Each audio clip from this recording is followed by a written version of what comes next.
বাবু জানো, আমি তোমার কত ভালোবাসি। তুমি যা বলো আমি তাই করি। কোনদিন দেখছো যে আমি তোমার বিফলে গেছি?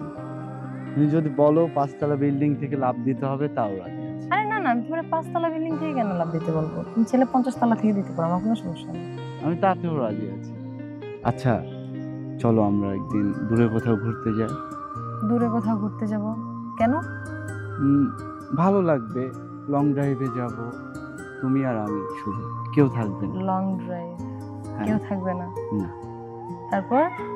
তারপর ধরো এবং সমুদ্র সৈকতে যাব এবং ফ্রি টাইম স্পেন্ড করব। শোনো, কি হয় জানো, বলো। রাতে না আমার ঘুম আসে না। কেন? আমি না রাতে ঘুমাতে গেলেও তোমায় দেখি, আবার ধরো ঘুম থেকে উঠেও তোমাকে দেখতে পাই। মানে আমি বুঝি না আমার সাথে কি হয়। তুমি আমাকে একটু প্লিজ বোঝাবে? না, কি বলো, তোমার কি কোনো প্রবলেম হয়েছে? তুমি ডক্টর দেখাও। রাস্তায় বের হলে রিস্কাওয়ালাকেও তুমি মনে হয়, পাশ দিয়ে কেউ গেলে তাকেও মনে হয় যে তুমি যাচ্ছ, চায়ের দোকানে গেলে চা ওয়ালাকেও মনে হয় তুমি।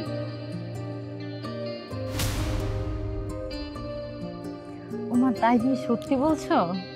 তুমি সব জায়গায় আমার ব্যাপারে এত ভালোবাসো? বাবু, একটা কথা বলবো? বলো জান, কি বলবা? তোমার কাছে না একটা জিনিস চাইবো, দিবে? কি চাও তুমি আমার কাছে? তোমার কাছে না একটা দিন চাই, প্লিজ দিবে বলো, না করবে না। ধরো তোমাকে আমি দিনটা দিলাম, কি করবে তুমি সেই দিনটা? না, আসলে তেমন কিছু না। আমরা ওই যে লিটনের ফ্ল্যাটে একটু সময় কাটালাম। লিটনের ফ্ল্যাট? ওইখানে আবার কি করে? গেলাম, আমি মনে হচ্ছে না এটা। টাইম স্পেন্ড করলাম, একটু মজা করলাম। এখানেও তো আমরা টাইম স্পেন্ড করতেছি। আহা, তুমি বুঝছো না, ওখানে একটু আমরা একা একা থাকবো, একটু অন্যরকম, বুঝছো না কেন?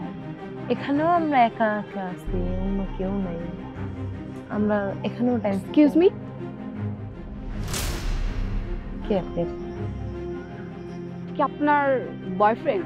হ্যাঁ, অবশ্যই আমার বয়ফ্রেন্ড। বাহ সামির, বাহ। আর কত গার্লফ্রেন্ড নিয়ে ঘুরবে তুমি? এটা তোমার কয় নাম্বার গার্লফ্রেন্ড? ও আমার বয়ফ্রেন্ড, আমি ওর প্রেজেন্ট গার্লফ্রেন্ড। আর কোনো গার্লফ্রেন্ড আগে ছিল না, একজন ছিল, সে চলে গেছে। ও গুড। আচ্ছা, আমি আপনাকে বলছি, তুমি কিছু বলবা? তুমি আর কি বলবা, আমি বলি। আমি ওর এক্স গার্লফ্রেন্ড, ঠিক আছে? আর ও একটা প্লে বয়। ও আমার সাথে না, ও অনেক মেয়ের সাথে রিলেশন করে রুম ডেটে যে সুন্দর করে ছেড়ে দেয়। আপনাকে কি সে কনভিন্স করছিল? কি বলতেছো ওইসব? মানে ও কি সিরিয়াসলি তোমার এক্স? আমি ওরে আমার এক্সও মানি না, হ্যাঁ। আর তাছাড়া হচ্ছে আমি এখান দিয়ে যাচ্ছিলাম, আমার কাছে মনে হলো যে সামির সামির সামির, হ্যাঁ। তারপরে দেখলাম সামির, আমার মন তো থাপ্পড়ায় গালে দাঁতগুলা ফালায়।